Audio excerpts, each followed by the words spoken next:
and the University of California Office of the President to maintain UCI's position as one of the most dynamic campuses in the University of California system. She has an illustrious career both in the public and private sectors and is one of Orange County's most respected minds in public policy. Kate is a graduate of Colgate University, and she and her husband reside in Costa Mesa. So if you would join me in taking some notes, absorbing the data and information, and learning more about perhaps one of the most challenging issues facing Huntington Beach and our Orange County cities. Will you please help me welcome Kate Klimo?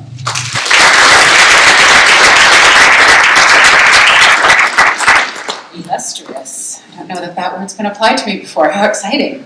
For you, anyway, to have someone illustrious here tonight to be your MC. So according to my Patriots Almanac, today in 1835, Mark Twain was born. He has been described as the greatest American humorist of his age and the father of American literature. We all have a favorite quote, I'm sure. I like, clothes make the man, naked people have little to no influence on society. There you go, okay. I knew the jokes would get there. But for tonight, the quote I think that has a purpose is, the secret of getting ahead is getting started. So to get started, if you'd all please stand and join me in the pledge. We'd like to honor our great country, which encourages us to assemble, opine, and have witty, thoughtful discussions like Mark Twain. I pledge allegiance to the flag of the United States of America and to the republic for which it stands, one nation, under God, indivisible, with liberty and justice for all. Well done. Yes, you all, it's just a program in there, right?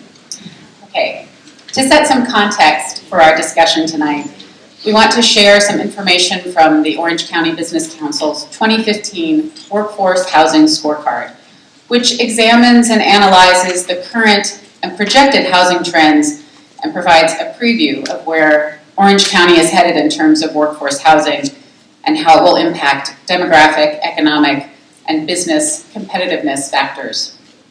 Now, the term workforce housing has a lot of definitions, but the framework for this report, workforce housing, is defined as the necessary infrastructure that Orange County and its cities must provide to adequately house the region's current and future workforce across the full spectrum of occupational categories and income levels. Workforce housing is much more than just affordable housing in its traditional sense. It is housing that will encourage the diverse spectrum of occupations and income levels that make up a modern, robust, multifaceted economy. Now, the Workforce Housing Scorecard is released at a turning point for the housing market as home prices, construction, and demand are on the rise. Though these are positives for the future of housing and business competitiveness, there are still challenges ahead in supplying a range of high-quality, affordable housing options for Orange County's workforce. I could go on, but really, OCBC has done a much better job by putting together a brief video. So if we can dim the lights and look at the screen, we'll all watch together.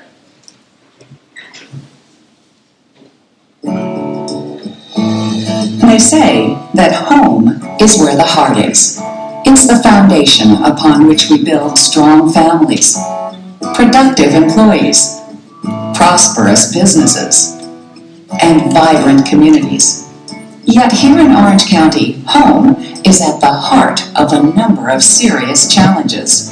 In fact, according to an independent study conducted by the Orange County Business Council, our county's lack of sufficient housing of all types in all price ranges is making it difficult for the new generation of businesses and employees, from tech startups and healthcare providers to teachers and corporate managers, to build a successful, rewarding life here. All of which perpetuates the perception of the Orange County lifestyle as desirable but unattainable. And that means our county's traditional balance of housing, jobs, and quality of life today is becoming unbalanced.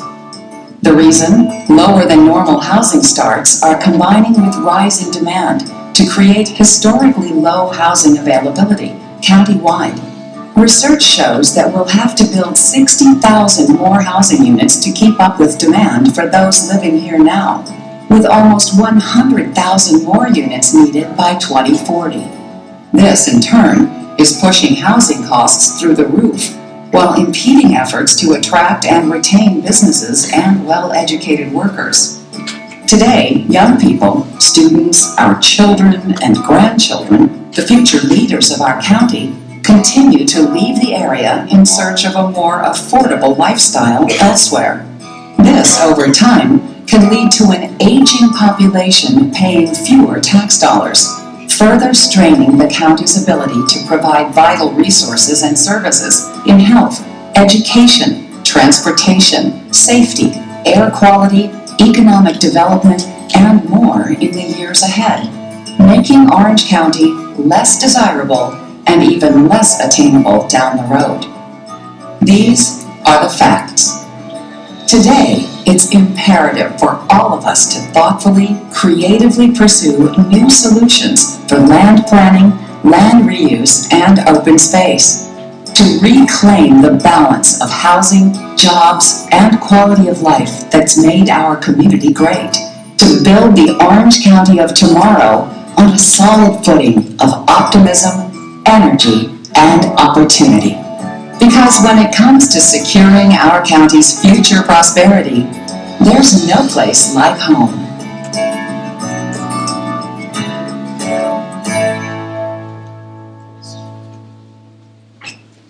I think that's a great summary, because it really shows what we're talking about today. It's not in a bubble, right? We can't just talk about housing. We have to talk about how housing and jobs work together, how our economy needs to be supported by not just new home construction, but a place for people who are working in those jobs to live. So to do that, we've assembled a really wonderful panel. I'm going to ask them to come up on stage, and as I will say lovely, rich, illustrious things about them as I introduce them individually a little bit later on, but for right now, I'd like you all three of you to join me up here on stage. We have Richard Golis from the Concord Group, Steve Pontel with National Community Renaissance, and Todd Leishman from Best and Krieger. And while they settle in, I'm going to tell you a little bit about how tonight's format will go. Each panelist will have 10 minutes to make their presentation, after which there will be an hour of question and answer. If you would like to submit a question, please write your question on the provided note cards and hand it to staff members who will be going up and down the aisles to collect your note cards. Are our staff members there? Will you wave? Staff members, see? Bright smiling faces there, thanks. So if you need a card, raise your hand right now and our wonderful staff members will hand it to you. Penmanship matters. Makes it easier for me to read the question, but that is how we're going to conduct Q&A tonight, via note cards. And please also indicate if the question is meant for the panel at large or for a specific panelist. Alrighty, rules are set, phones are off, we've said the pledge, we've had an introduction, we are ready to go. So with that, I'd like to start by introducing our first panelist, Richard Golis.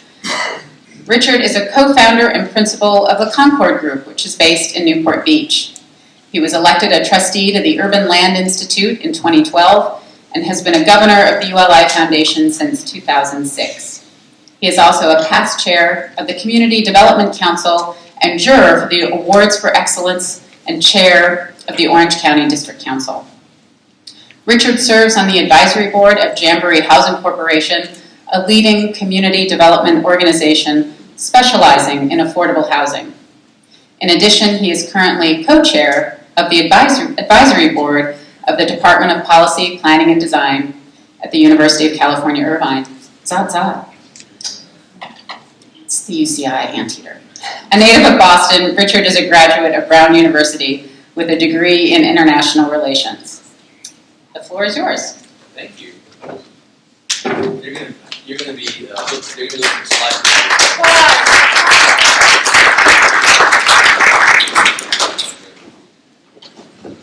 Yeah, illustrious is a great term. I didn't know that. And for my friends in the audience, they don't believe you. Great. So, let's see. Perfect. So what I want to talk about try and do it even in 9 minutes if I can, with my clock here, is to actually try and look at what the Business Council put out in that slideshow that you saw, and put a few numbers and some context to that conversation, so that we can start to think about what it actually means and what do we do about it. So as we think about it, I always want to talk about 3 different things. So the first few comments I'll make will be around the context of growth. What are some of the real numbers? What do they mean? Secondly, we'll talk about demographic destiny and what impact that has on our land use thinking. And finally, I'll put out some ideas that I've had over the last 10 or 15 years around implications for development patterns and how we need to be thinking about planning. So it was kind of apropos. Mark Twain would have been about 50 in 1889. I assume nobody here remembers 1889, but this is a map of the County of Orange. And when, it doesn't go there, but when you look at it, this was really the map of the ranchos. So a little bit of historical context. 1936, you can start to see some red growth down at the bottom by the ocean. You can start to see in some of those areas some of the dark settlement patterns, but really focused towards what we consider now Northern Orange County. Fast forward another 10 years, the bright red is the beginning of the post-war boom in our county as our central cities were growing. But notice that the southern half is still all agriculture, except for that little dot there, little square, which is the El Toro Marine Base, which of course was commissioned at that time. 50s and 60s, the most rapid growth that we've actually seen in the county, essentially infilled almost everything to the north of what is now the 55 freeway or Newport Boulevard.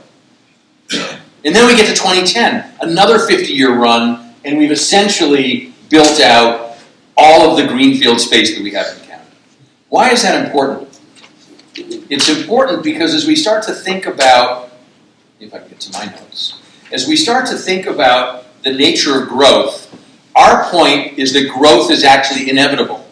When you start looking at the math that the Business Council put out, and you start to decompose it a little bit, United States is going to add, we're going to add another 2.5 million people by 2025. California is going to add 800,000. And the County of Orange is going to add another 20,000 per year. What does that mean? It's 120 people per hour in the United States. 36 people per hour in California. And if we did the math right, it's 1 person per hour in the County of Orange. And the Business Council did their math on housing demand. Our math suggests that that's a requirement of an additional 90,000 net new housing units just to keep up with the people who will be growing within our county.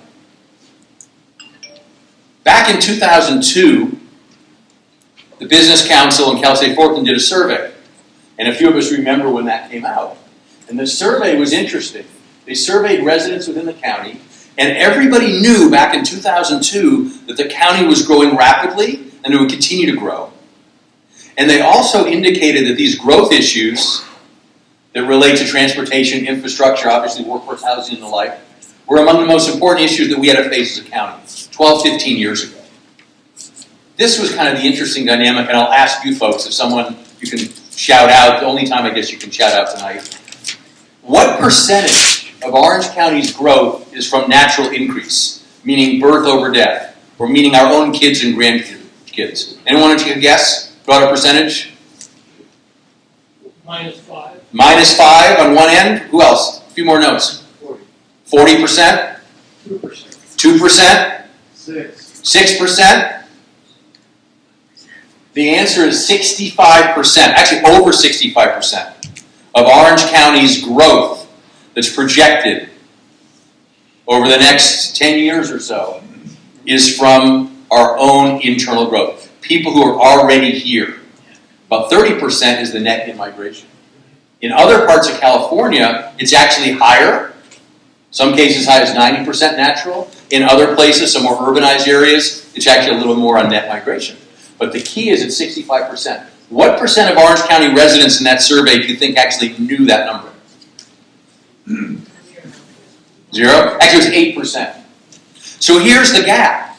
We have some actual facts that are there that suggest certain patterns of growth are taking place and are pretty well documented by various independent agencies and the like.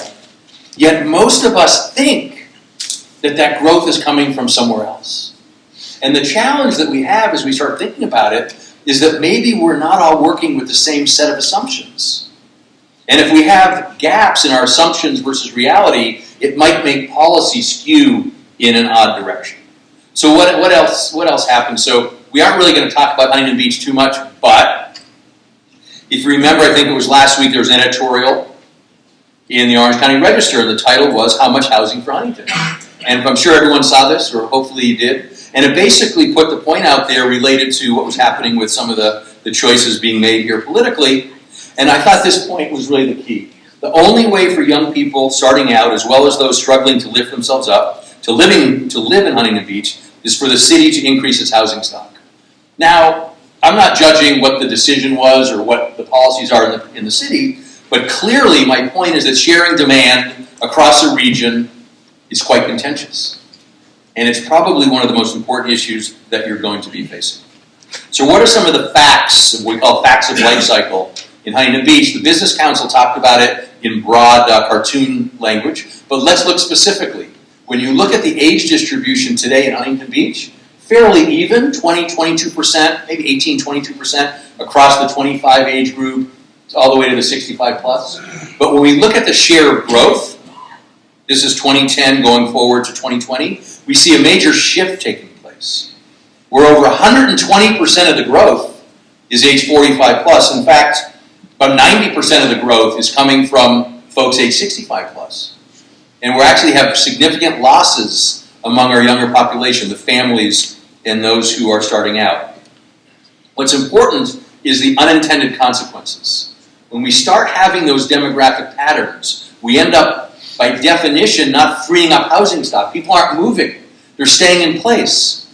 And it causes the prices to go up. So we know that Huntington Beach is expensive relative to the county. Factually speaking, it's about 10 to 15% more expensive to buy a house in Huntington Beach than it is in other parts of the county overall, and it's about 5% more expensive to rent.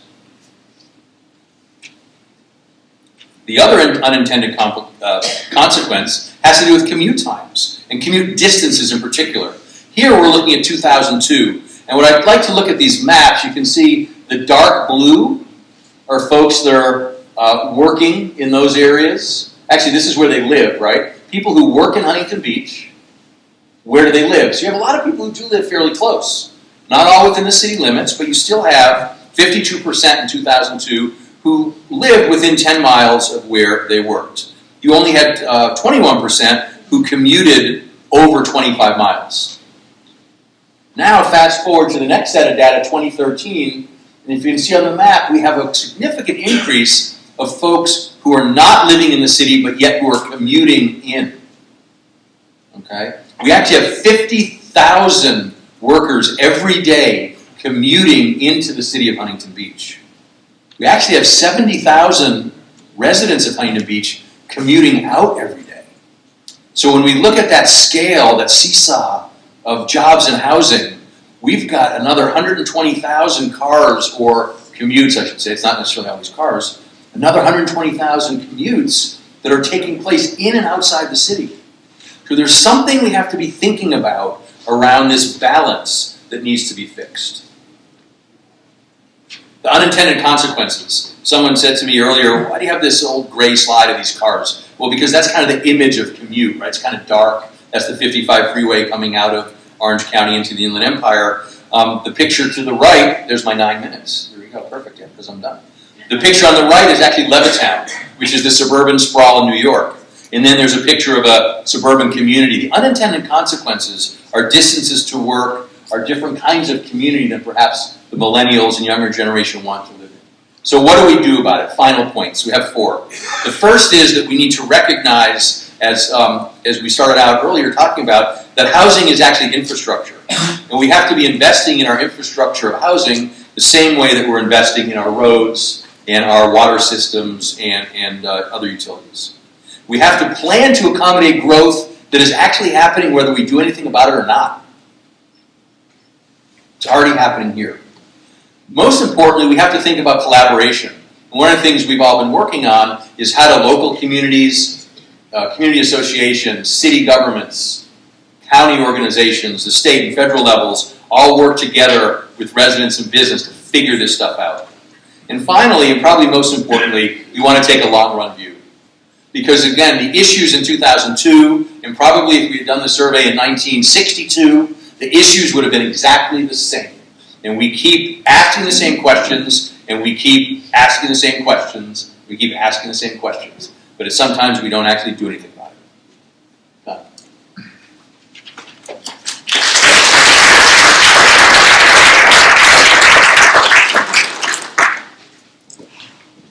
Excellent, thank you. Really solid grounding in what we're going to discuss a little bit later today. And now, a little technical handoff. There's that. I'm very pleased to introduce Steve Pontel.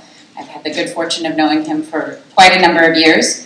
He is the Chief Executive Officer and President of National Community Renaissance.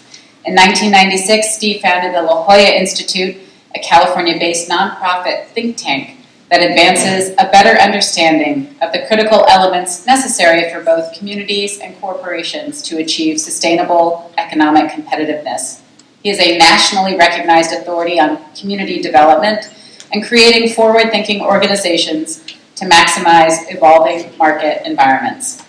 Steve has a Bachelor of Science degree from Cal Poly in in City and Regional Planning, and an EMBA from Claremont Graduate University's Drucker School of Business. In addition, he is an all-around good guy. Please help me welcome Steve Pontel.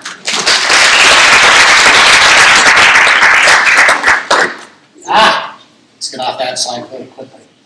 That's better, thank you. Good evening, everybody. Wow, that was really weak. Good evening. Did Richard really put you all to sleep? Good job, Richard. Good evening, everybody. Good evening. Thank you very much. So it is a pleasure to be here. And in my job, and this is, I'm the sacrificial lamb or something, but my job is to primarily talk about the need for housing that is affordable, often known as affordable housing. And so I'm going to set it in a context in order to kind of lead us into a thought process and a discussion. There are two basic needs that we often talk about that human beings need. And it breaks down to food and... So this is not complicated. This is something that we know.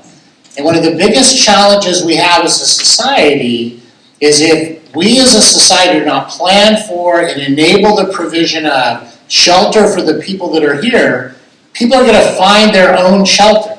And it's often not going to be shelter that we want them to have. And I think it's really important to take that into consideration. The state of California currently has a housing deficit of 1.5 million units for the people that live here today. So if we built 1.5 million new housing units tomorrow, we would be at even. And that would have obviously significant positive consequences and significant challenges. But in the meantime, what happens as a result of not having an adequate supply of housing? And so I'm going to walk through that a little bit, and then I'm going to talk a little bit about what does subsidized housing look like, and then I'm going to conclude with some more statistics because you haven't had enough yet. So here are the consequences of not having adequate shelter, and they fall into three primary categories. One is, what is the role shelter plays in people's lives? What are the negative consequences of not having adequate shelter? And the easiest way to think about it is being homeless is not a very healthy lifestyle. So I don't think there's any debate about that. Because if you're homeless and you have surgery, where do you go to recover from surgery? So in LA County, just to give you a context, the LA County Public Health Department launched a housing agency inside their public health department. And this is what they found. By providing housing for homeless people, now, essentially, solving homelessness, the way you solve homelessness is you provide housing. I know, just kind of let that sink in. But here's the impact. 77% reduction in emergency room visits and an 84% reduction in recidivism, the number of times people go back to the emergency room, because the homeless population uses the emergency room as their primary health care. And a net benefit of $34,000 per housed homeless person over the cost of providing services for somebody living on the streets versus the cost of providing housing and the services after they're housed. So the LA County Public Health Department is realizing a significant net gain financially by providing housing for homeless. Now that's one extreme end of the scale, but all the way through the spectrum, people that are adequately housed are healthier than people that are not adequately housed. Kids that are adequately housed perform better in education than kids that are not adequately housed. And so it's important to understand the role shelter plays and the quality of life and the quality of our communities is huge. And so that $1.5 million shortage we have in housing means we're less healthy as a society and our education quality is less good. The second consequence of not having adequate housing is we have the people anyway. And so then we end up with massive overcrowding. So the people are living multiple families per housing unit, illegal garage conversions, all sorts of impacts of people living in neighborhoods. But the primary impact is that if you design a neighborhood for population X, and you put 2X in that neighborhood, the roads, water, sewer, police, fire, parks, schools all deteriorate faster than they were designed for because we're exceeding design capacity. And in every neighborhood in California, we're exceeding design capacity. Some worse than others, but the reality is the overcrowding is wearing out our neighborhoods and we're not planning for that future. The estimates are we're trillions of dollars underfunded for the maintenance of the infrastructure we have. And a big part of the reason is because we're overusing the investment beyond that it was designed for. And then the final consequence of an inadequate supply of housing is prices are artificially high. Now, how many of you like having your home price high? Come on. Now, how many of you would be excited to have your home price drop by 10, 15, 20%? I mean, at the end of the day, that's one of the challenges we have is because people like it the way it is. And it's kind of, I got mine. And the challenge we have is that creates an even bigger affordability gap that I'll go into in just a little bit. Now, subsidized housing, public housing, as it's often referred to, doesn't necessarily have the most positive public perception. How many of you are excited to have a quote-unquote public housing project built next to your neighborhood? I have two. So our job at National Core is we're currently under construction in San Clemente, Yorba Linda, Pasadena, San Bernardino, and Rialto, and Oceanside. So we have projects under construction in all of those communities. But the challenge that we have going into is people have a perception of public housing. So I want to show you a few pictures of what our projects look like. So this is Citrus Grove in Rialto, California. So this is an affordable housing project, a subsidized project. This is in Rancho Cucamonga, Bellagio and Rancho Cucamonga.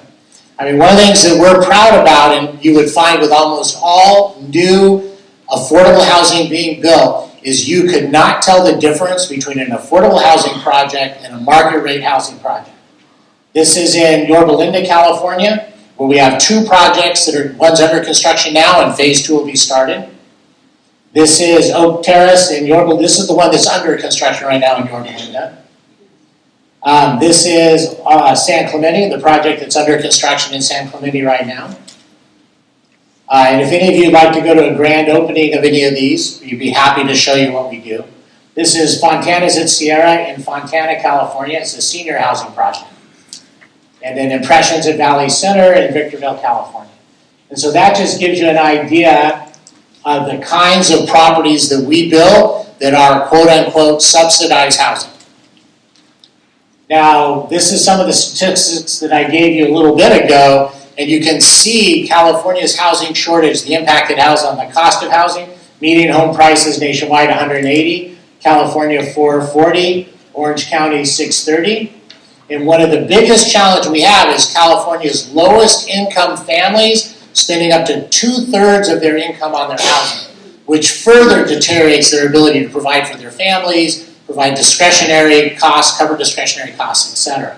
And so it has a huge impact on our inability to provide affordable housing. One of the other questions I was asked to respond to, and I'll get to this one in a minute, is about what about water? So before I get to that, let me kind of finish some of the other subsidy issues. So I think everybody would agree there are always certain populations that would require some assistance, whether it's people that are developmentally disabled. One of the biggest challenges we have in California is the senior population. We have about 2,500 senior properties, and it's really sad to see how families treat the elders in their families. Most families are abandoning their seniors, and if we as a society don't provide housing for seniors, it has a huge negative impact.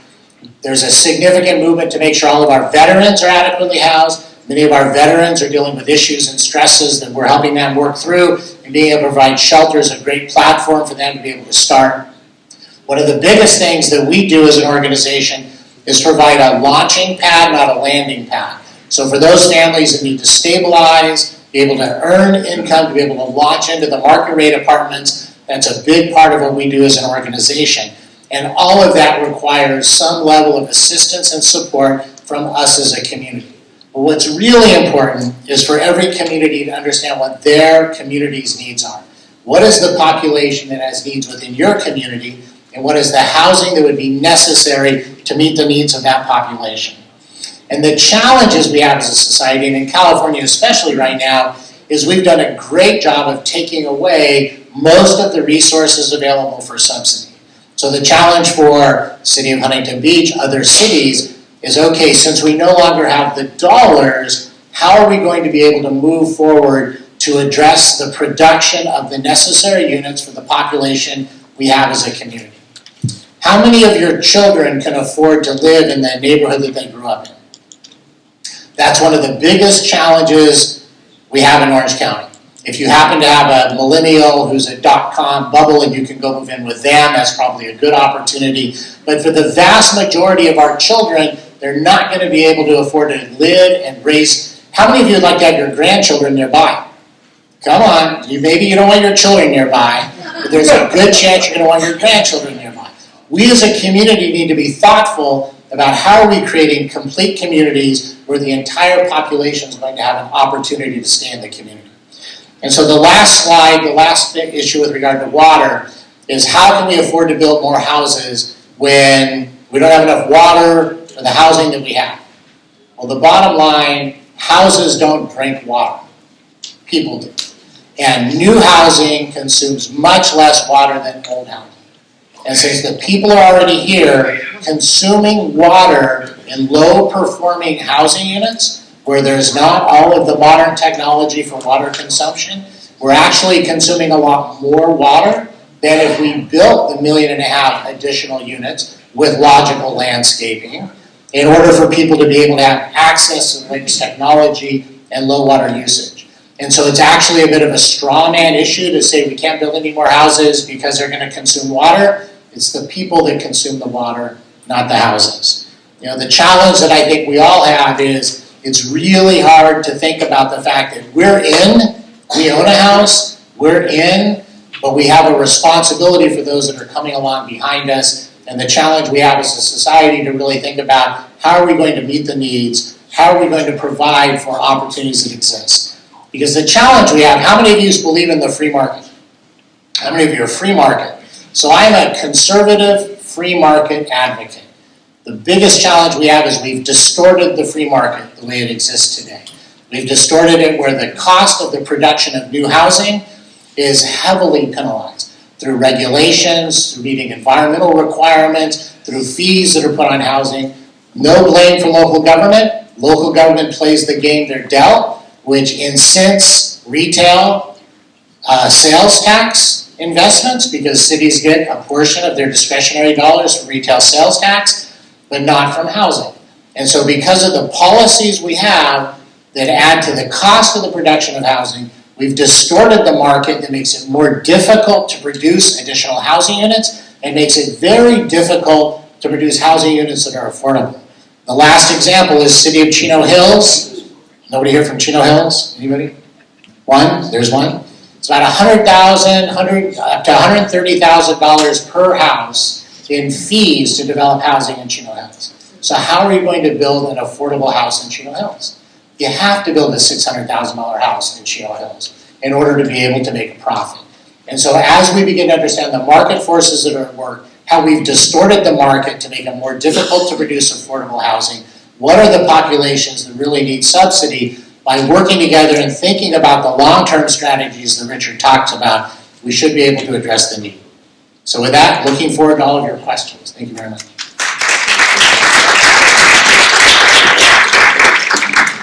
Great stuff, both economic and moral. And I don't know about you, but I'm already up by 2 pens, so this has been a great session for me. Before I introduce our next speaker, just a call for those index cards. If any of you have questions, raise them up, pass them to our friendly helpers there on the end of the aisle. We'll start deciphering your language and putting those cues in order for the A's. So while that is happening, I need to turn my page and bring up our third panelist this evening, who is Todd Leishman. As of counsel in Best and Krieger Municipal Law Practice Group, Todd represents water districts, cities, and other public agencies, as well as developer and other private clients. He helps ensure compliance with the California Environmental Quality Act, the Planning and Zoning Law, the Subdivision Map Act, and other laws and regulations affecting development and municipalities. Todd received his law degree from the J. Reuben Clark School of Law at Brigham Young University, a master's degree in real estate development from the University of Southern California Price School of Public Policy, and an undergraduate degree in English, also from BYU. Ladies and gentlemen, please help me welcome Todd Leishman.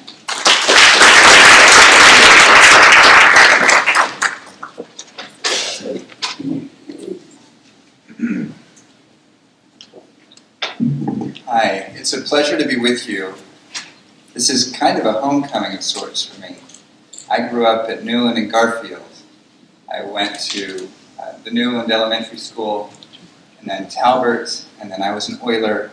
If you remember that mural on, what would it be, the Main Street side of the Science Building, I painted the Oiler on that. Yeah, thank you. And I'm married to an artist, so my drawing's gotten a lot better. So. Yeah, just before I jump in, my role in this is to talk about the law affecting housing. And in this area, you can't really separate the law from policy. And we've heard a lot about policy tonight. We're going to hear a little bit more from me. But before I do, I don't live in Huntington Beach now. My wife and my 3 small children, guess where we live? Where does everybody live that grows up here and moves away and stays in Southern California? Not Irvine, no, I wish. Corona Del close, you're getting close. I live in the Inland Empire. Well, technically I guess it's LA County. I live in Claremont. And I work, maybe it was in the intro, I work in Irvine. I work right next to the airport. Guess how long I drive? On a good day, I drive an hour each way. So that's 2 hours away from my kids every day. On a typical day, guess how long I drive? It's 2 hours, guys. This morning I woke up at 4:45, and I left my house at 5, and I counted myself lucky that I got to work at 6. That's my life now. I don't live at Newland and Garfield anymore. I wish I did. I wish I could afford it. And guys, I'm an attorney at a good firm.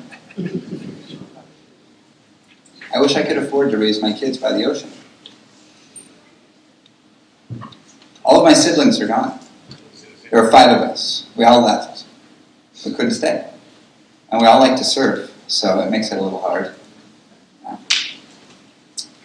But that's just the reality, right? You don't think so? You give me a raise, I'll give you a break. Here's the thing, is that the state housing policy ensures that suitable housing will be available in every community at every income level. That's the policy. And so to facilitate that, state law, our state legislature, requires that every city, but let me back up just a little bit. cities and towns are creatures of the state.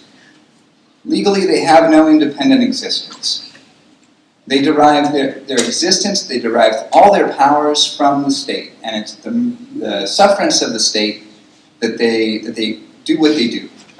It's not like the states in the United States that have independent powers from the federal government. Our cities aren't part of a system of federalism. That's important to understand because what the state law says circumscribes what cities can and cannot do.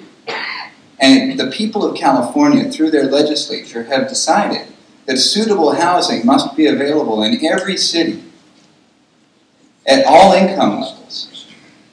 And so every city is required to have a general plan with a housing element.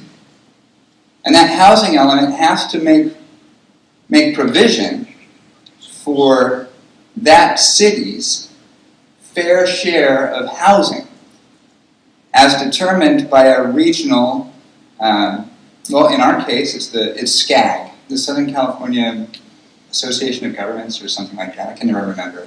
Everybody calls it SCAG. So SCAG, by state mandate, gets together and they look at the overall, mostly it's transportation, but it's the projected population growth, and they try to figure out where are they going to live. How many people are going to land in Huntington Beach over the next 10 or 20 years? And that's going to happen no matter what. It's going to happen no matter whether Huntington Beach approves even one more new house or not. Those, 20,000 people we saw on the slide? Those 20,000 people are going to end up here. And so we get to decide. I used to visit families here in Huntington Beach, down off of Slater, where there'd be 3 or 4 families doubled up and quadrupled up in a house. I saw an entire family of 4 living in one bedroom. Mom, Dad, actually it was 5. The 3 kids shared the bottom bunk. 20,000 people are going to come to Huntington Beach. Whether there's new housing for them or not. And so the state requires that every city have a general plan with a housing element that takes into account and accommodates that regional housing needs assessment. It's fair share that SCAG gives us, right? And so that's the law. In fact, if you don't keep that law, if you don't update your general plan to accommodate that additional growth that SCAG says is going to hit your city, then if you let it go on too long, you don't get to say no to housing projects anymore. The state takes that ability away from a city. So you want to update your general plan, and it has to be updated every 8 years, and you want to get it updated to incorporate that RHNA, that Regional Housing Needs Assessment. I'm not going to keep saying that. I'm going to call it ARENA from now on. That's what everybody calls it. So if you have to accommodate the RHNA in your plan, and it can't just be lip service either. You can't just say, hey, our general plan, we're going to put housing for 20,000 new people right where Central Park is. Because that's kind of a sham, right? You have to actually, the state says, you have to actually zone for it. And then if somebody comes in and their project complies with the general plan and with the zoning code, which is supposed to reflect the general plan, the city can't say no unless they can show that that project is unsafe or has severe environmental impacts and the like. So I guess if I were to boil down my thesis, trying to put myself in your shoes, and frankly I wish I was in your shoes as a resident of Huntington Beach again, if I were living here and I were concerned about growth, I got to tell you, state law doesn't give you much of a choice about whether growth is going to happen or not. In fact, it's not the law that's going to bring 20,000 people here. 20,000 people are going to come, and state law says you have to accommodate them with houses. What you do get to choose, what every city gets to choose, is what that growth looks like. You get to decide through your elected officials. You get to decide, where do we want that growth? And what do we want it to look like?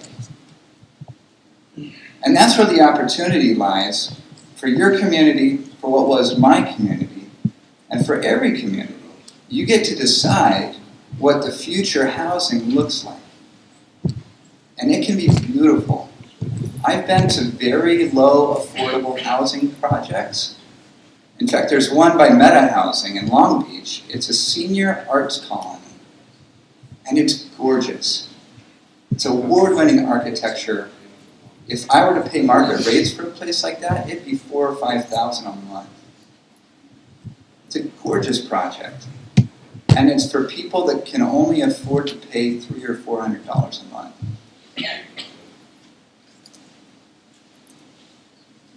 Projects like that don't bring a community down, they elevate them. And something that, another reality of the official affordable housing, of the very low and the low income housing, is that there is such a waiting list to get into those projects. I know affordable housing developers that tell me how they have maybe 100 units. Guess how many applications they get? 5,000, 7,000, 8,000 applications is not unheard of. So what do they do to pick? It's not first come, first serve. The developers and the affordable housing operators, well, first of all, they weed it out considerably on the applications alone, and then they go and they actually do home visits. They do home visits, and they talk to the people. They see how they live. They talk to their neighbors. They find out, are they good neighbors? Do you think they would be a good neighbor if they were to move? They kick the tires and vet those people way more than my neighbors have been vetted in Claremont. Way more than my neighbors were vetted off of Langenbeck Park.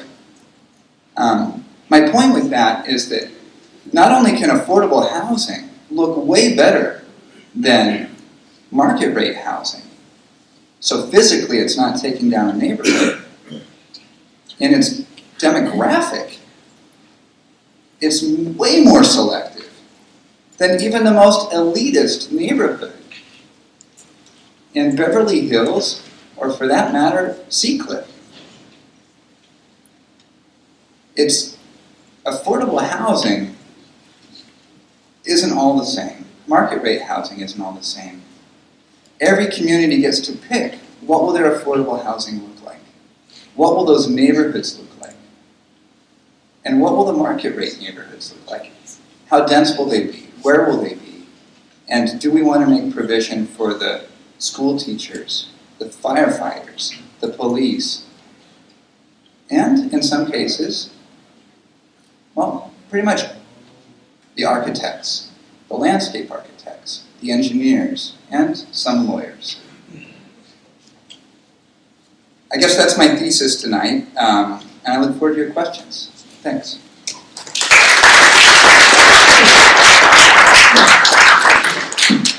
Thank you. Oh, I'm up to 3. I got 4 pens now. Awesome. All right. Okay. Panelists back up here. Thank you for all of you who listened to your teachers when you were young and have beautiful penmanship. Sure. There you go. I have a handful of questions. Are there any more real quick before our friendly staffers are on the sides collecting them? Excellent. I did want to mention there were quite a number of questions, very specific questions about the Editor and Beach plan.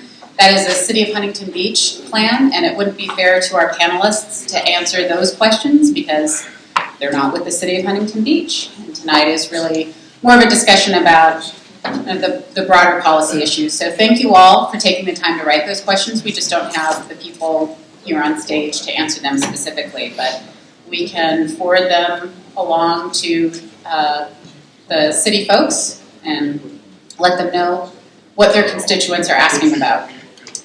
All right, let's get going. These are for all the panel. I have one that's specific. just feel free to jump in, whoever wants to start. How do you see the July 16th, 2015 HUD Affordable Housing Rule affecting Orange County, Huntington Beach, and community associations in particular? Which HUD Affordable Housing Rule? The Affirmatively Furthering Fair Housing Rule? Does anyone want to know, is that the rule? Okay.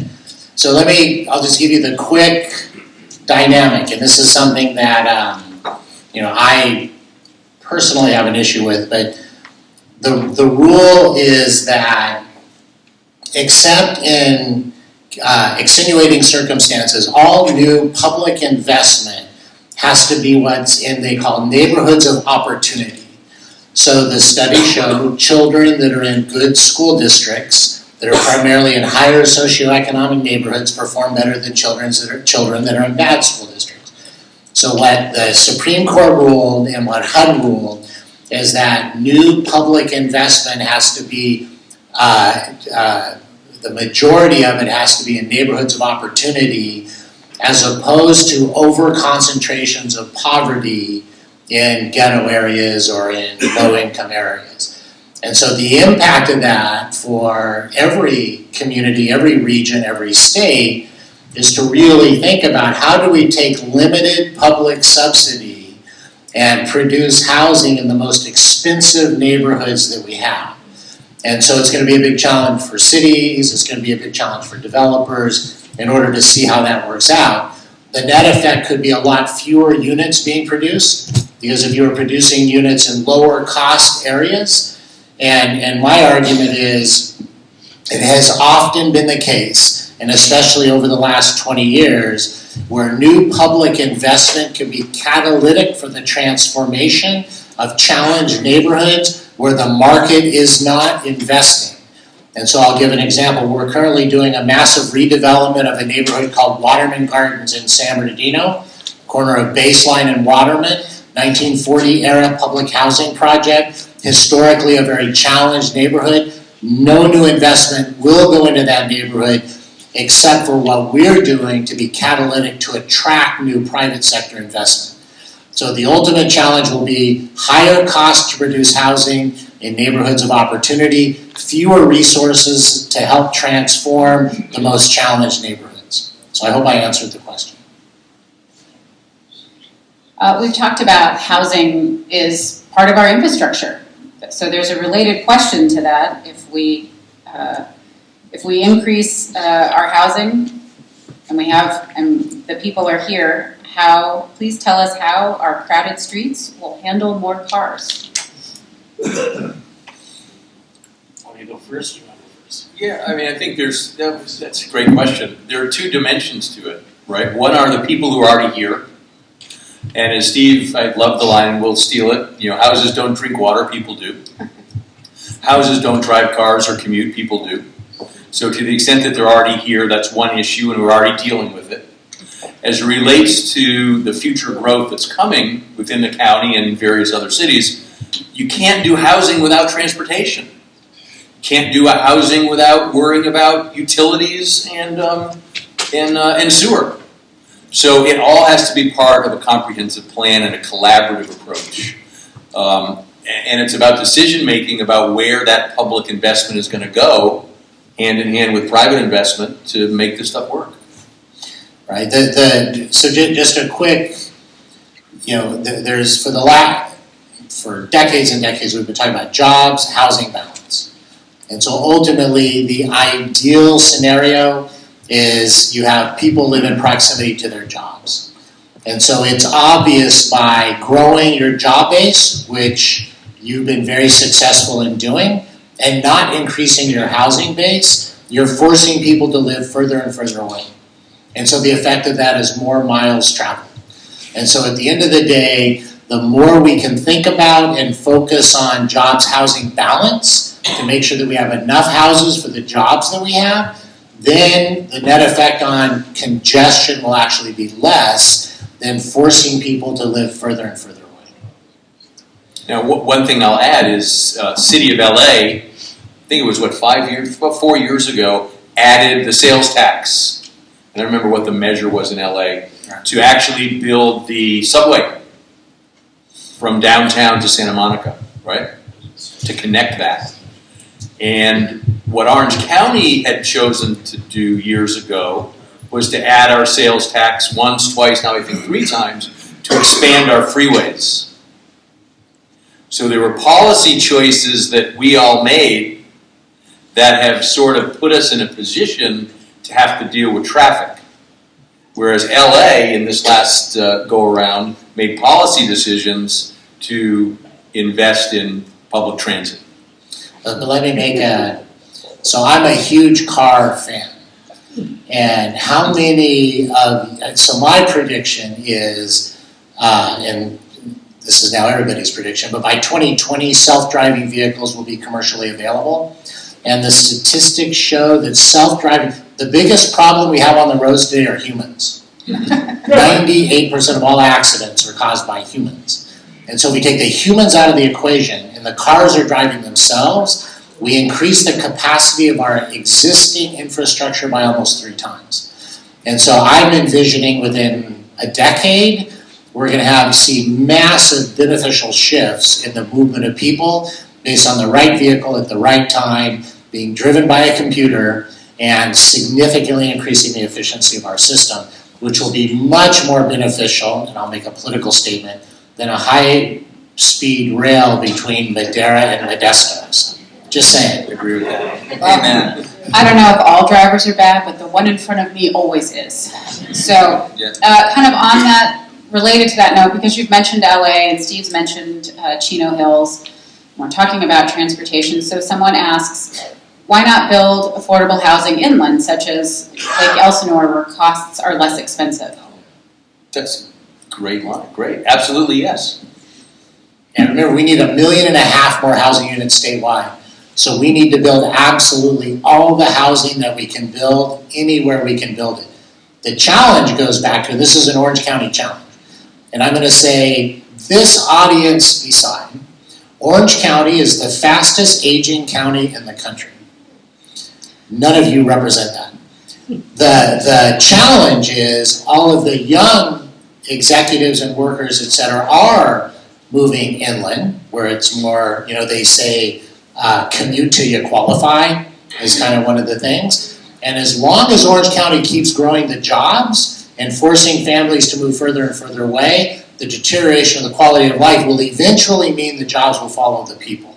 But in the meantime, we need job growth in the inland regions, housing growth in the coastal regions to try and keep things in balance. But we need to build absolutely all the housing. And just to meet the natural population growth that Richard talked about, we need to produce somewhere in the neighborhood of 130,000 housing units a year for just our own natural population growth. And we're producing maybe half of that right now. And so at the end of the day, the hole is getting deeper and deeper. And I would argue that the housing crisis we have in California is much bigger than the water crisis. Because the water crisis is purely political. It's how we use our water. We have more than enough water. It's just how we choose to use it. The housing crisis, there is no solution. There is no leadership. Excuse me. And the opposition to housing development is massive. Every community we try and build in, the opposition, the protests, everything that goes along with it means building new housing units everywhere in the state of California is very difficult. I like having Steve on a panel. Bold statements. Maybe we can get you to talk about religion too. So far, talk about high-speed rail and water. So, okay. It's the third item.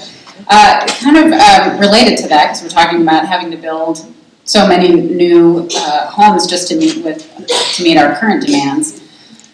This person is asking about new construction. 100 units per acre, butting up to the curb, isn't beneficial for anyone. How can you assure that growth uses common sense, and that's underlined. I think we all would like common sense with our policy. How can you assure that growth uses common sense like 35 units per acre? Well, let me go first, and then Richard can give the facts. So we just finished a 7-story building in downtown Downey. That, Julie, I don't know, I think it was 50 units to the acre, 50, 60 units to the acre, something like that. So high density in the right place, and this was a project the city of Downey, the community of Downey, they love. And this is a gorgeous project. Donald Trump lives in more than 100 unit per acre density development. And so it's all about the right development in the right place. So there is not one size fits all, and you would not want to put 35 units to the acre in a single family residential neighborhood. But there are places where 35, 40, 50, 60, 70 can make a lot of sense depending on the type of units. Well, I think that's exactly right, and I think it's apropos to Todd's point, it's what does the community want that housing to look like? Because if the fact is the state law requires you to plan for it, requires all the states to plan for it, it's really about design, and we have a term that we call density by design. And when someone says it's 100 units per acre versus 35, they can actually look the same. And they can perform. I think the issue of setback from a sidewalk is a good point, and things have to be sensible in terms of how that particular street works. Obviously, adjacencies to single-family existing neighborhoods versus major thoroughfares and arterials are important considerations. But the term density is somewhat misleading, or certainly a loaded term. The other term we like to use maybe instead sometimes is friendly proximity. So you can, right? So is that a nicer way of putting it, as opposed to the D word, which sounds kind of ominous? Because quite frankly, we could show pictures. And I'm not advocating one way or the other. We could show pictures of 35 to the acre and 100 to the acre, and we could show you pictures all day long of communities that you would prefer the 100 to the acre for a lot of different reasons. As a lawyer, I think I really like that phrase, friendly proximity. I think the issue, I don't know if it's legal, but we can try. the thing that I'd just like to come back to is the point about different markets and different lifestyles. So for example, when we start thinking about, a condominium or an elevator type building, and you start thinking about lifestyle, you say, gosh, you know what, I've been living in my 2,000 square foot house, I got yard work, I've got to deal with, maybe if I have a little pool in the back, I've got to deal with that, I've got to deal with, different things happening, I have maintenance issues, I've got costs of running this house. But if I could move to a 1,500 square foot condo or an 1,100 square foot condo, have everything included, and feel more safe and secure in a better built environment, that actually can improve the lifestyle and the wellness of the community. It also frees up the house for the family to move into the community. And that's a very important piece of that. Well, and just going back to, it really depends on where. So if we were in Apple Valley right now, and you were to start talking about 6 units to the acre, they would run you out. Because for them, like a half-acre lot is sacred. And so it really depends on the nature, the character of the community. Norco, Force Town, USA, I think it is. They obviously, the design and the nature of the community, as Todd said, is critical. And the community gets to establish what is the character of the community. Certain places, high density make no sense. Other places, high density can bring life and vibrancy into an area and can become a real economic catalyst. I echo the point that not everything of the same density looks the same. There are great differences depending on the design. And how do you ensure that it's done in a common sense way? I think that depends on you. It depends on you and your city. You get to decide. This says for Steve, but you would have answered it anyway.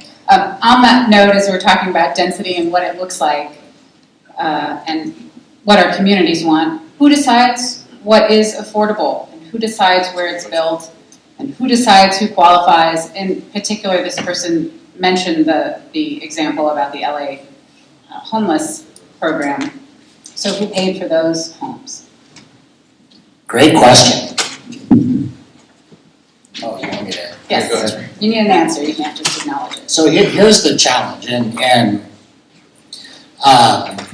they're doing affordable housing development is completely aligned. Nobody in their right mind would try and build subsidized housing because the rules are more cumbersome than any other regulated industry, whether you're a bank or a hospital or anything else, because we have multiple agencies. On any one of our properties, we probably average 6 audits a year from 6 different governmental agencies, all of which have their own criteria that determine, quote unquote, the definition of affordability.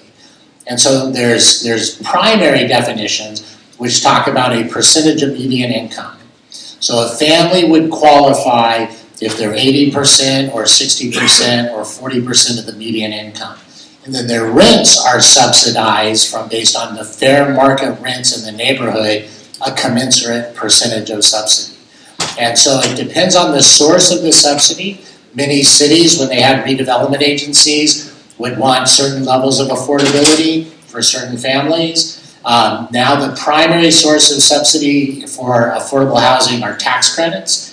Tax credits push you towards a 60% of median income subsidy. Public housing, which is what housing authorities develop, are usually tied where you pay 30% of your income. Whatever your income is, you pay 30% of that for a unit, for a housing unit. And I think the number for the Orange County Housing Authority is somewhere near 70,000 families on the wait list for public housing from the Orange County Housing Authority. And so it really depends on the source of funds. There are other funds that are tied to certain qualifications. Like I said, veterans. Right now they're what they call VASH vouchers, which are only for veterans. Then they have similar income ties. Then there's also funding for different types of developmentally disabled. One of the things that I try and make sure we have in all of our developments are what they call TAY units for foster kids that are aging out of the foster program. Something like 80% of foster kids that come out of the foster program end up being homeless. And so how, once again, are we as a society thinking about providing shelter for the kids coming out of the foster program?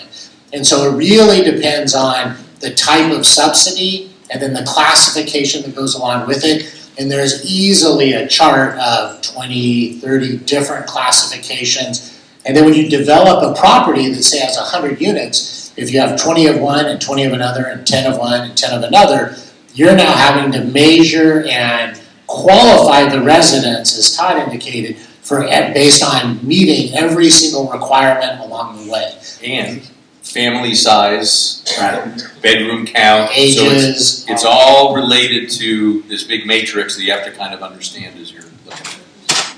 That's great, thank you, very helpful. Just Oh real yeah, quick, go ahead. legally, as we just heard, it's really mostly state and federal agencies that set the levels, both of the subsidy and of the criteria. And and it's helpful to remember that affordable housing is an official term of art in this context, that there is affordable, you can almost put a capital A on it, and there's low income and there's very low income, and those are just different tiers. That's separate from what your school teacher or firefighter would consider to be affordable housing. We tend to think of that in the industry or talk about that as workforce housing, and that's not subsidized. And it's not part of that whole state-federal regime, but it's just as important to the vitality of a community. You've got your workforce housing that's affordable to your working middle class, and then you've got your low and very low. Did I leave anything out? That's good. Those are the two. Well, part of this is really to ask these questions, to educate about policy, explain these terms. So I'm going to ask a question that I'm sure a lot of people have wondered about, and it's not an easy question, but you showed some beautiful pictures that CORE has built of developments throughout Southern California.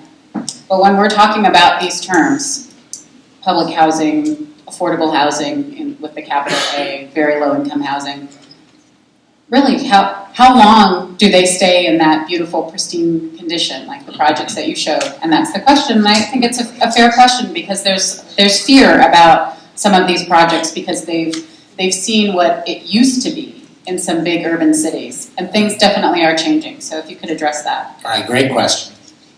So the history of housing in the United States, the big public housing projects that you would see pictures of in Chicago or, Watts Towers in LA, Jordan Downs, those communities are no longer the way housing is done. So the developments that we build have two kind of critical time frames. Number one is our partners in these developments are the big banks and insurance companies that buy the tax credits. And so the federal government issues tax credits, and they buy these tax credits. and they get Community Reinvestment Act credit for buying the tax credits. We use the money as equity in the development. That has a 15-year time period. So that property has to look and perform for the first 15 years of its life as it was year one, because the equity investors want to make sure that they have no liability at the end of that 15 years. Most affordable housing projects have a 55-year time period on them. So usually the affordability will run for 55 years. What happens in our projects, and we're 24 years old, and we are not a merchant builder. So we build and we hold. So we own about 10,000 of our own units that we've built and developed over the last 24 years. And so for us as an owner, we're highly motivated to keep the quality of our units up, because that's an asset that we have. So usually what happens in year 15 is there's another tax credit event to rehabilitate the units, to do whatever needs to be done to maintain those units, which adds another 15-year life of responsibility from our equity partners on those deals. And so when we develop partnerships with cities, one of the things cities like about working with organizations like ours is we don't build and flip, we build and hold. We maintain the partnerships with the city. And one of the things that our residents are very good at is picking up the phone and calling a city council person. And we're very responsive to the needs of our residents. And so if you look at most of the new affordable housing being built, the companies that are building that and managing it and owning it and holding it have a vested interest in keeping it up. As opposed to, and I want to be very careful in the housing authority officials here, because many housing authorities do a very good job, but as opposed to government-owned housing. So the big challenge we have is there's about 1.2 million units of government-owned housing nationwide. That's the public housing that are the big projects and all sorts of different projects that I talked about before. They've never had a mechanism for really keeping themselves up other than ongoing federal subsidy. And that's one of the things that the new HUD administration is working on. None of them have any debt on them, and so they've come up with a new way to capitalize the redevelopment of those old public housing units, which is what we're doing in Waterman Gardens. I feel like I'm kind of rambling right now. What I can tell you is new affordable housing being built will be maintained for the life of the project because it's in the owner's interest to maintain it. And the old public housing that's been a problem now has a new mechanism for revitalizing that housing. So the old days of dilapidated public housing should be behind us. Really great question. Thank you for asking that, and thank you for that answer. You've talked about tax credits. I'm trying to find questions for you, Todd, but no one wants to ask Larry questions. But here's, maybe you can jump in on this one. High density, sustainable, and affordable housing is heavily subsidized and eligible for substantial tax credits due to AB 32 and SB 375. So how is this free market? Okay, all right, because I brought up the free market. All right. The last time the state of California produced enough housing for its population was in the 1950s. And in the 1950s is when FHA was created, Fannie and Freddie were going, and there was a huge partnership between the public and private sector with the GI Bill to make sure returning war veterans would have an access to housing. So in the 1950s, you had many communities were built, and we had an adequate supply of housing. But even then, it wasn't completely free market, because how many of you have a mortgage deduction that you take advantage of? Come on, you can admit it. And if you have your house paid off, good for you. The biggest single subsidy or market distortion we have nationwide is the mortgage tax deduction. It's about $140 billion a year of tax subsidy that goes to encourage home ownership. And so at the end of the day, we distort the market for housing at the federal level, at the state level, at the local level, through restrictions and regulations at every single level. And so when I talk about I'm a huge advocate of the free market, how many of you are still benefiting from the Prop 13 property tax? That is even a larger subsidy than the mortgage deduction. When you look at the cost of providing services, right? My mom, 81 years old, has two houses, one in Redlands and one in Big Bear. She's a huge beneficiary of that subsidy. And so at the end of the day, the subsidies that allow the market distortions to occur are what then create the need for subsidy for certain types of housing to be produced that would be affordable. And so all I'm arguing is if we were truly letting the market run so that there were not obstacles to the production of housing, fees and environmental restrictions that add to the cost of housing, and other subsidies for home ownership, then we would need a lot less subsidy for those people in special needs. So we do not have a free market for housing. There's subsidy throughout the whole system. The two biggest subsidies in California are the mortgage deduction and Prop 13, for as far as home ownership is concerned. And so taking all of that into consideration, we've created probably the most complicated housing combination of factors as you can imagine. And so the only way we're going to be able to produce certain kinds of housing is with some additional subsidy. Now what California's done is eliminated most of the government subsidy for affordable housing. With the elimination of redevelopment agencies, the governor has vetoed every additional housing subsidy bill that comes along because the governor doesn't want more housing in California. The governor has always been no growth. His analysis is California has too many people in it. It'd be really good if maybe half the population left. So at the end of the day, for those of us that care about people, care about and think people need housing, we're really trying to find ways to make that work. I had once again kind of a rambling answer, but I would welcome the free market into housing. Okay, we're gonna change the conversation. Why do you continue to frame these projects as sustainable when construction practices and buildings generate the most greenhouse gases? Wouldn't lower densities result in less harm to the environment? I feel like I'm talking way too much. No, I mean, there's a number of ways to think about that question, and it's not as straightforward a question as you read it, quite frankly. Just going by what's on the card, man. No, I know. I mean, it's kind of, there's a lot of conversation around the question. I mean, the reality is, in many respects, or I should put it another way, the argument in favor of higher density housing is the concentration of jobs housing balance, the ability to facilitate walkability, the ability to facilitate bicycling and other things that are potentially lower impact. So the arguments in favor of higher density typically suggest that they are a greener form of development. I rarely hear the other side of the argument, which is why I took pause, which is that lower density development is more sustainable.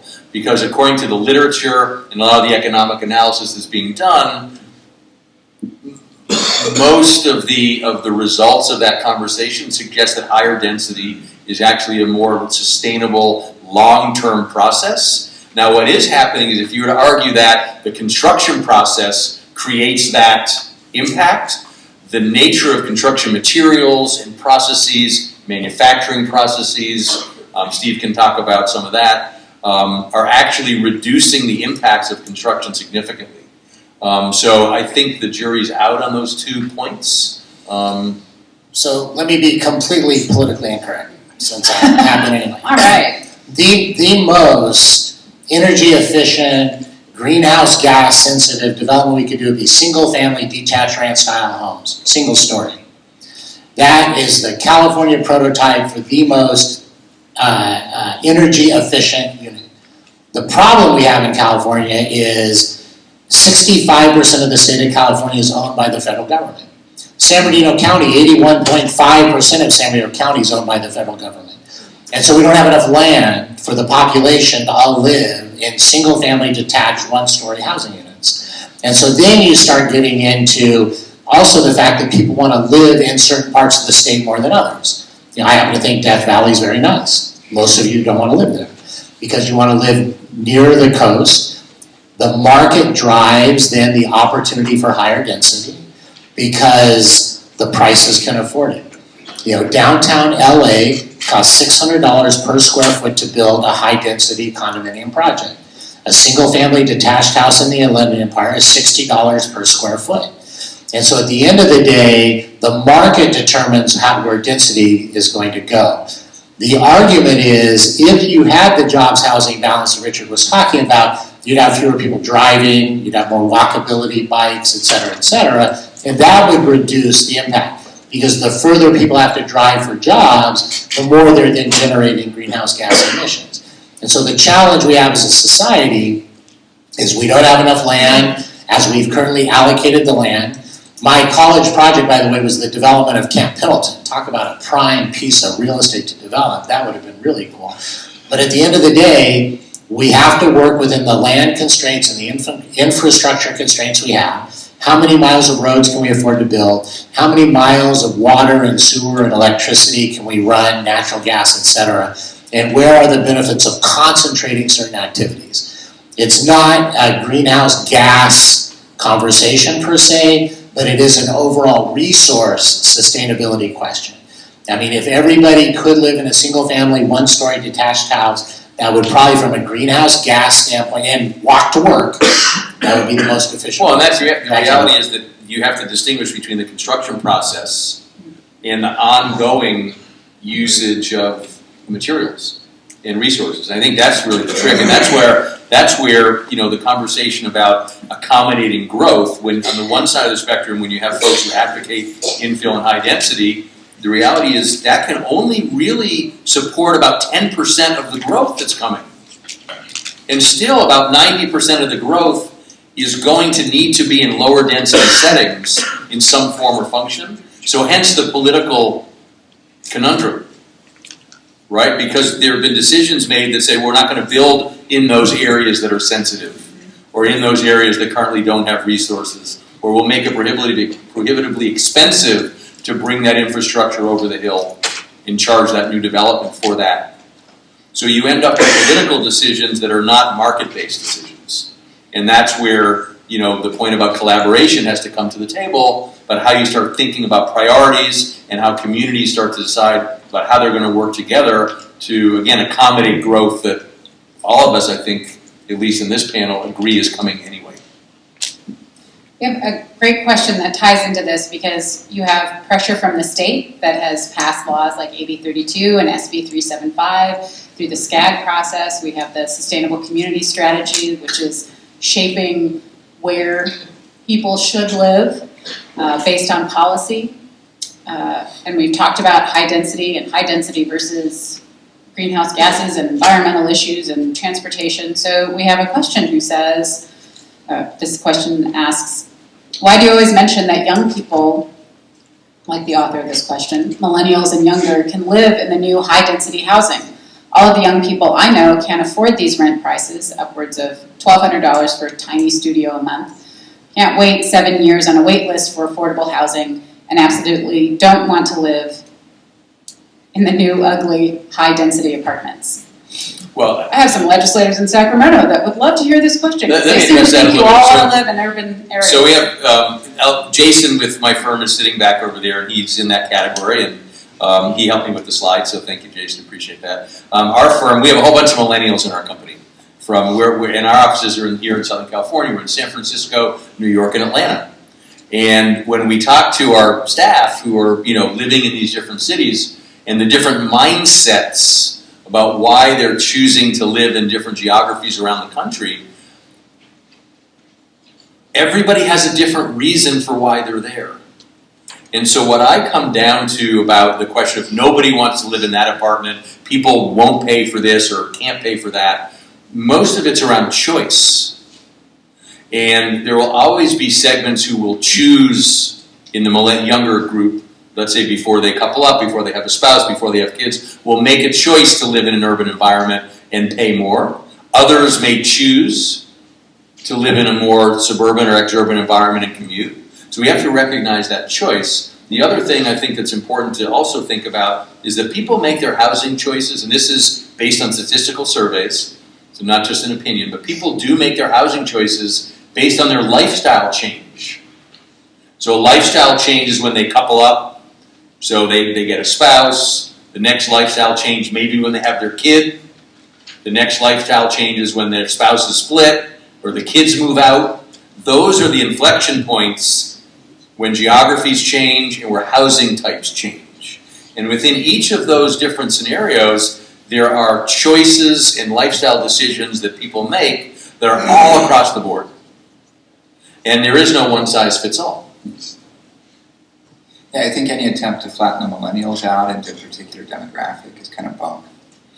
Yeah, it doesn't work.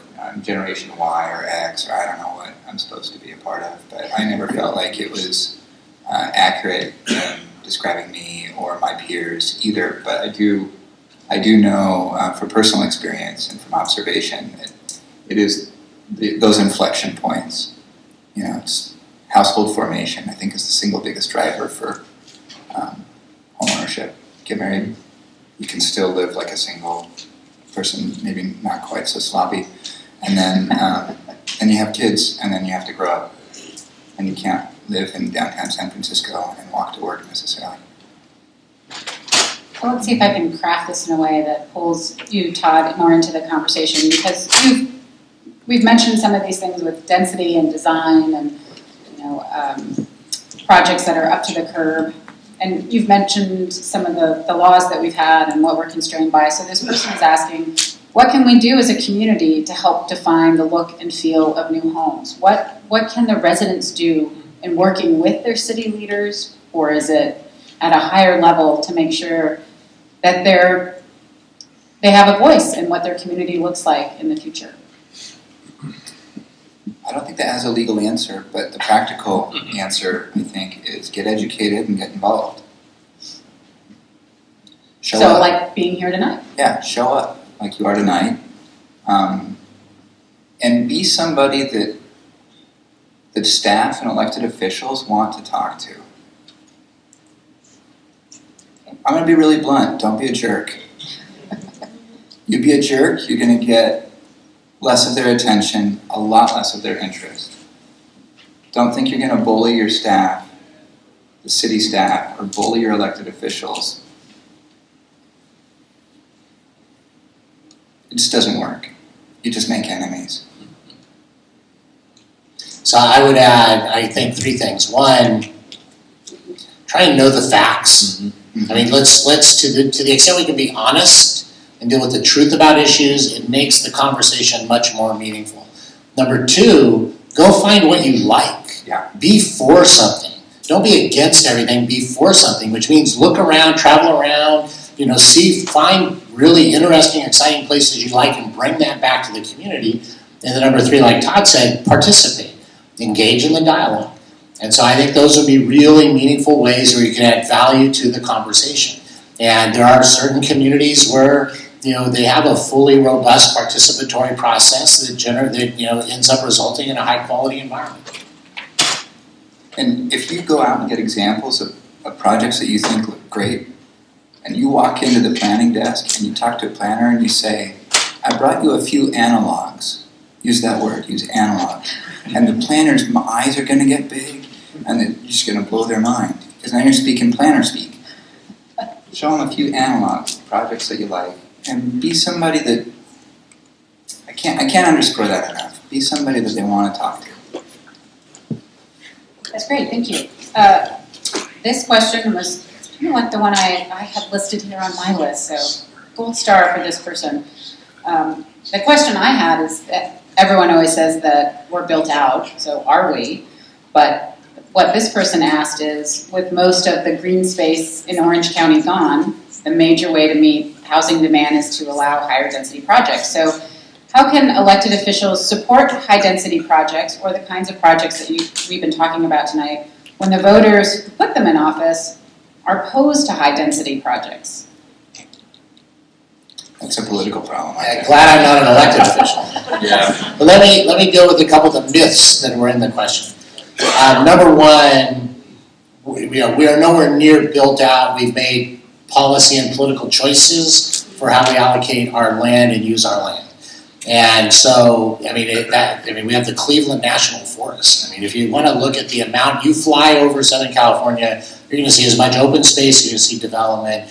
So don't underestimate that. But more importantly, we've gone in a very short period of time from don't quote me on the exact numbers, but approximately 5,700 national retail chains to 2,700 national retail chains. if you want to look at a dying industry, it's physical retailing. And so at the end of the day, the amount of investment, I mean, just drive down Beach Boulevard and tell me you're maximizing the utilization of the land that exists within the community. And so be smart about what's trending, what's happening, and how do we maximize the value of the assets we have, which is primarily land. There's a ton of opportunity. And so as an elected official in a community to talk about the right development in the right place with the right design, increasing the value of the community and the opportunities of the community for your children and your grandchildren to be able to stay and live and grow up in the community, there has to be a residence in there. I mean, there's always going to be NIMBYs. Any of you NIMBYs in the room want to admit it? Not in my backyard. How about bananas? Any bananas? Build absolutely nothing anywhere. I mean, that's a reality of human nature. Human nature is, I've got mine, I want to protect it, I want to defend it. I don't want those people within any proximity of what I'm trying to protect and defend. So as an elected official, you have to be able to overcome that with the logic of the truth, the reality of our demographics and our circumstances, and the benefits of the economics. Okay, this one says it's to you, Todd. It's kind of on this theme. The state has too much power as far as affordable housing. How can the cities fight state law? Get involved. Oh, come on, Todd. Get educated and get involved and write your legislator. Honestly, that's the biggest problem that my municipal clients face. It's not just individuals like you that might want to see state law change. My municipal clients, every city, has a long list of code changes that they'd like to see. Everything from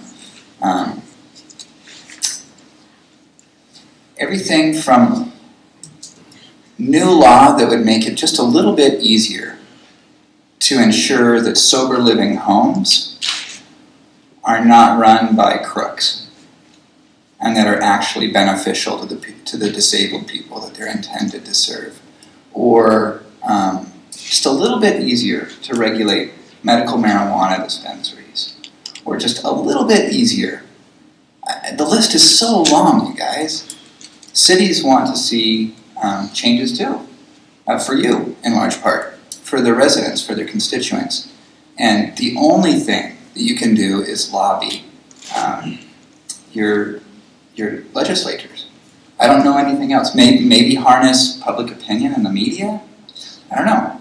Well, I mean, I think the organization that, ACC, that the cities in Orange County are part of is a great opportunity to act in a collective fashion in order to be able to target certain laws. Being smart, being political, engaging. Pendulums shift. Right now, if you really want to have influence in Sacramento, elect Democrats or figure out how to work with that particular system. To a large extent, we're the state of Northern California, because all the statewide elected officers are from Northern California. I don't understand that as a native Southern Californian. How did we let that happen? And so, at the end of the day, it is a matter of it's about power and politics, and there's no reason why Southern California, with 65% of the state's population, doesn't have more control over what happens in Sacramento. So that's bad on all of us for not really organizing and exerting influence the way we could.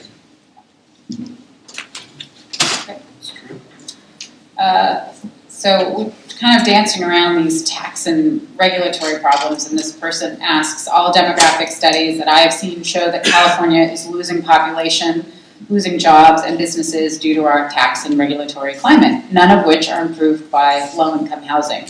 So, gentlemen, what are you doing? That's factually incorrect. Yeah, I've never All right, seen So that's not true. So So it's actually, the true statement is California is gaining population. I put the slide up there, it's 800,000 people per year. Pretty big number. Okay, we are actually adding jobs. We actually lost jobs during the recession for sure, but we're actually gaining jobs. The majority of the demographic growth is from people who already live here. So, I think this is a reality that we have to deal with. Now, there are always cyclical scenarios where businesses, 2 or 3 businesses move to Austin, Texas, and the world is falling apart. But when you look at the number of startups that take place in Orange County, the technological innovation around biomedical, around software, around various other design industries, we are a very vibrant and healthy economic environment.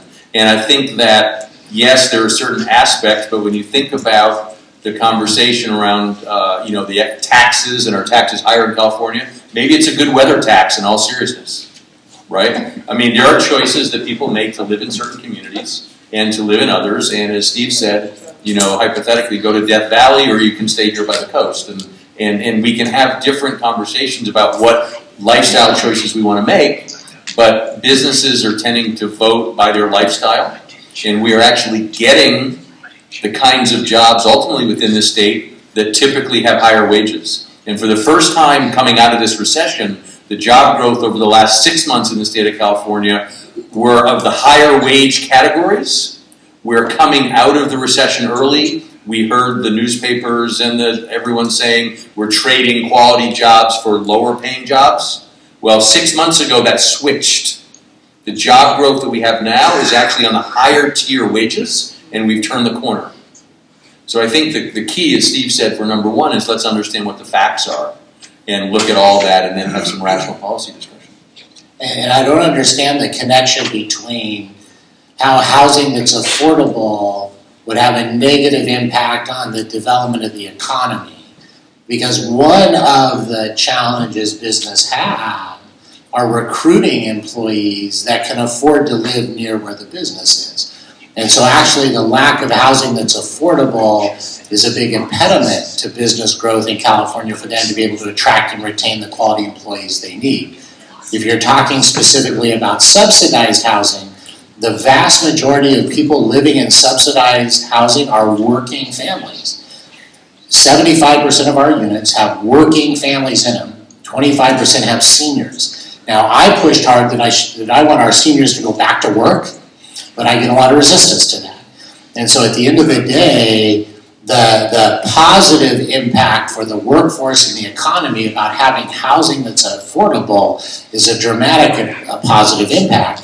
And as I said earlier, the vast majority of the subsidy that exists around housing is a result of artificially low property taxes for people that have been in their homes for a very long time, and the mortgage deduction that you also get credit for on your state income taxes. So if you're looking at the pure economics of the deal, subsidized housing is a fraction of the subsidy that occurs in housing. Okay, we've got time for just a couple more questions, depending on how long your answers are. But since we're talking about jobs, and this was mentioned, Richard, if 50,000 people are commuting to Huntington Beach for work, what kind of jobs are they coming here for? And are those jobs paying enough for them to live in a beach city? I mean, it's specific to Huntington Beach, so I don't know if you have it. Well, it's a combination. I don't have all that data in front of me, but for sure it's broad. I mean, it relates to the hospitals. It relates to perhaps your school teachers. It relates to the technology industries. It relates to the service sector, certainly the hotels and the retail by the beach, and the retail by the freeway. There's a lot of different dimensions to that commuting pattern. We could look at that and decompose that a little bit more, but the critical issue is we have even more people leaving Huntington Beach to go to work elsewhere. So somewhere in there, there's a mismatch. Now, and most of the people who are commuting out of Huntington Beach, the largest proportion are actually going to Irvine to work. Okay, within the Orange County cities, and then others are going all over. But the largest single group is actually going to Irvine, probably to the higher paid professional locations. So I think it does speak to some degree to the mismatch between housing and jobs. And somehow thinking about economic development. We're working with a city in LA, I won't name it, but one of the interesting growth cities, and we were going to be working on an economic development plan for that city. And in the request for proposal that the city put out, they listed all the things they wanted to look for: workforce training, working with their community college, figuring out how to get retailers in place because they get the tax money and all that. And I asked the question, I said, well, what about housing? Housing's not economic development. We don't need to worry about housing. I said, well, okay, well, that's going to be a failure of your plan because you have no alignment between the housing that you have in your cities and the kind of jobs that you want to attract. And so whatever those levels are, you have to be real conscious about how you think about economic development, broadly speaking. Tourism market that's very strong here. In addition to the technology and the design field, which is very strong in this part of the county. How does that align with the affordability and the types of housing you can develop? Great. Thank you very much. Two short, I think, technical questions. Are all the new high-rise housing projects designed to accommodate families? It's kind of a broad Are question. all of them? No. No. No. No. There's different, obviously there's student housing, there's senior housing, there's, all different types. And so, as a matter of fact, most of the high-density high-rise are probably not, in California especially, designed for families. They're more singles, double income, no kids, empty nesters, retirees. And then, this is going to be for Steve again. It's a good baseline question. What do housing fees go towards? You mentioned it was $130,000 per home in Chino Hills, so, and I know it's higher in some other cities in the state, so it gets at the heart of what's affordable. Where do all those fees go? Who gets that money? So this is what happened, is because the state of California created a fiscal structure for local government that incents cities chasing retail. So it has been the case, a little less so now, but historically the case. An economic development win for one city was stealing an auto dealership from another city. Well, obviously that's no net economic growth for the region. Or the billions of dollars that have been rebated back to retailers by cities has had a huge impact on the fiscalization of land use in cities. So cities view retails as positive, they'll do what they can to attract them, and they'll cut financial deals to attract retailers. So the city of Rancho Cucamonga, by the way, have you ever been to the Bass Pro shop in Rancho Cucamonga? Any of you shop at Bass Pro? City of Rancho Cucamonga wrote about a $25 million check up front to get Bass Pro Shop into Rancho. So that's what happens on the retail side. Because cities view housing as a net cost, because housing demands services, police, fire, etc., although I would once again maintain there's never been a house that's demanded a service. It's the people that demand the services, and people that are living in overcrowded conditions demand more services than people that are adequately housed. But what cities are able to do, logically do, is then determine what is the cost, the incremental cost of that new house on our roads, water, sewer, school districts do it on a per classroom basis. Utility districts all can layer on fees. So if you're building a new house, you have to pay a connection fee for the water, connection fee for the sewer. And they're able, as long as they can show a nexus, they can show the incremental cost of that house, and they can charge a fee for that.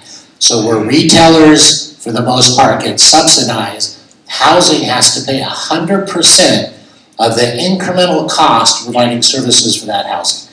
So that's where the fees go for all the different utility services, all the different public services. Many cities have park fees and other kinds of lighting district fees and community facility district fees, and there are cities that have ongoing operation and maintenance fees, and then so all of that gets layered into that $100,000+. So the new homeowner is having to pay all of those additional incremental fees associated with the production of that new house. Does that answer the question? The idea behind that is that the city doesn't want to have to be footing the bill for the new infrastructure. So generally you'll see that development closer in, infill development, where the infrastructure already comes to the property, to the lot, the fees tend to be lower. Because that new neighborhood you want to build 5 miles from the nearest road, sewer main, etc., it's going to require a lot more money to take the sewer, water, power, etc., out to that neighborhood. And so then the city's not going to pay for that. The city wants to put 100% of that new infrastructure cost on the development.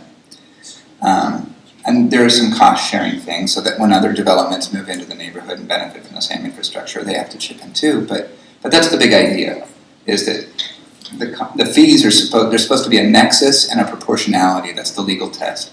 There's supposed to be a direct relationship with the project and the fee, between the project and the fee, and it has to be proportional. So Chino Hills can't go crazy and say that $130,000 is what it is if really the only cost of the infrastructure is maybe $40,000 a door.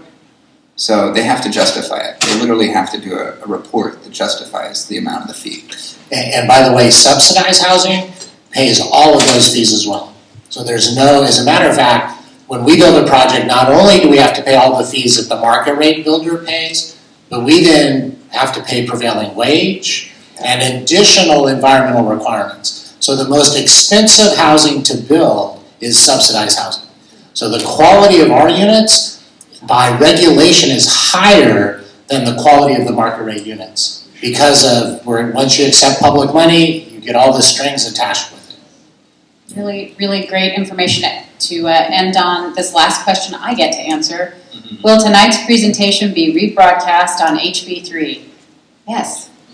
Wait, I didn't know I was being taped. That's right. You signed the waiver. Would you please? Oh, and on YouTube also. Excellent. I'm a YouTube star. I'm illustrious and a YouTube star. Thank you for that laugh. So would you please help me thank our panelists for being here?